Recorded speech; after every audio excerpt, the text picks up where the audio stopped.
இன்றைய முதல் வாசகம் தொடக்க நூலிலிருந்து வாசகம். அதிகாரம் 3 வசனம் 9 முதல் 15 முடிய மற்றும் 20ஆம் வசனம். ஆண்டவராகிய கடவுள் மனிதனை கூப்பிட்டு, நீ எங்கே இருக்கிறாய் என்று கேட்டார்.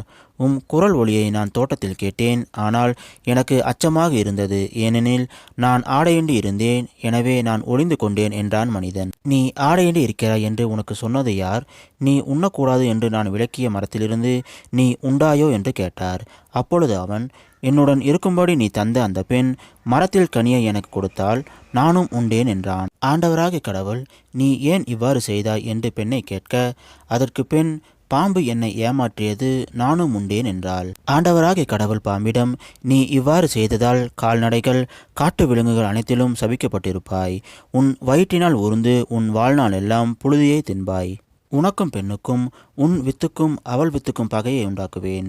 அவள் வித்து உன் தலையை காயப்படுத்தும், நீ அதன் குதிகாலை காயப்படுத்துவாய் என்றார்.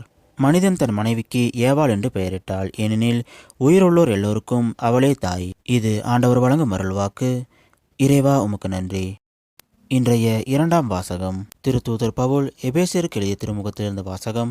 அதிகாரம் 1 வசனம் 3 முதல் 6 முடிய மற்றும் 11 முதல் 12 முடிய. சகோதர சகோதரிகளே, நம் ஆண்டவராகிய இயேசு கிறிஸ்து தந்தையும் கடவுளுமானவர் போற்றி.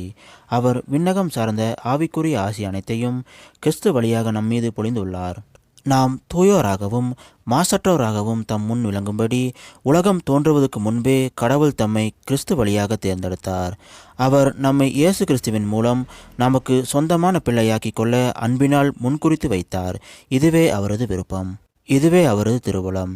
இவ்வாறு தம் அன்பார்ந்த மகன் வழியாக நம் மீது ஒப்புயரற்ற அருளை பொழிந்திருப்பதால் அவரது புகழை பாடுகிறோம். கடவுள் தமது திருவுளத்தின் திட்டத்தின்படி அனைத்தையும் செயல்படுத்தி வருகிறார். அவரது தீர்மானத்தினால் நாம் முன்குறிக்கப்பட்டு கிறிஸ்து வழியாய் அவரது உரிமை பேற்றுக்கு உரியவரானோம். இவ்வாறு கிறிஸ்துவின் மேல் முதலில் நம்பிக்கை வைத்த நாங்கள் கடவுளுடைய மாட்சியை புகழ்ந்து பாட வேண்டுமென அவர் விரும்பினார். இது ஆண்டவர் வழங்கும் அருள்வாக்கு. இறைவா உமக்கு நன்றி. இன்றைய நற்செய்தி. புனித லூக்கா எழுதிய நற்செய்தியிலிருந்த வாசகம். அதிகாரம் 1 வசனம் 26 முதல் 38 முடிய. 6ஆம் மாதத்தில் கப்ரியேல் என்னும் வானதூதரை கடவுள் கலிலேயாவில் உள்ள நாசரேத் என்னும் ஊரில் இருந்த ஒரு கன்னியிடம் அனுப்பினார். அவர் தாவீது குடும்பத்தினராகிய யோசேப்பு என்னும் பெயருடைய ஒருவருக்கு மன ஒப்பந்தமானவர். அவர் பெயர் மரியா. வானதூதர் மரியாவுக்கு தோன்றி, அருள்மிக பெற்றவரே வாழ்க, ஆண்டவர் உம்மோடு இருக்கிறார் என்றார். இவ்வார்த்தைகளை கேட்டு அவர் கலங்கி, இந்த வாழ்த்து எத்தகையதோ என்று எண்ணிக்கொண்டிருந்தார்.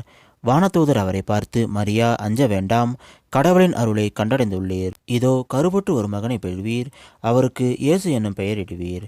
அவர் பெரியவராயிருப்பார், உன்னத கடவுளின் மகன் எனப்படுவார். அவருடைய தந்தை தாவீதின் அரியணையை ஆண்டவராகிய கடவுள் அவருக்கு அளிப்பார். அவர் யாக்கோப்பின் குடும்பத்தின் மீது என்றென்றும் ஆட்சி செலுத்துவார். அவருடைய ஆட்சிக்கு முடிவே இராது என்றார். அதற்கு மரியா வானதூதரிடம், இது எப்படி நிகழும்? நான் கன்னி ஆயிற்றே என்றார். வானதூதர் அவரிடம், தூய ஆவி உம்மீது வரும், உன்னத கடவுளின் வல்லமை உம்மேல் நிழலிடும். ஆதலால் உம்மிடம் பிறக்கப் போகும் குழந்தை தூயது, அக்குழந்தை இறைமகன் எனப்படும். உறவினராகி எலிசபெத்தும் தம் முதிர்ந்த வயதில் ஒரு மகனை கருத்தரித்திருக்கிறார். கருவுற இயலாதவர் என்று சொல்லப்பட்ட அவருக்கு இது 6ஆம் மாதம், ஏனெனில் கடவுளால் இயலாதது ஒன்றுமில்லை என்றார். பின்னர் மரியா, நான் ஆண்டவரின் அடிமை, சொற்படியே எனக்கு நிகழட்டும் என்றார்.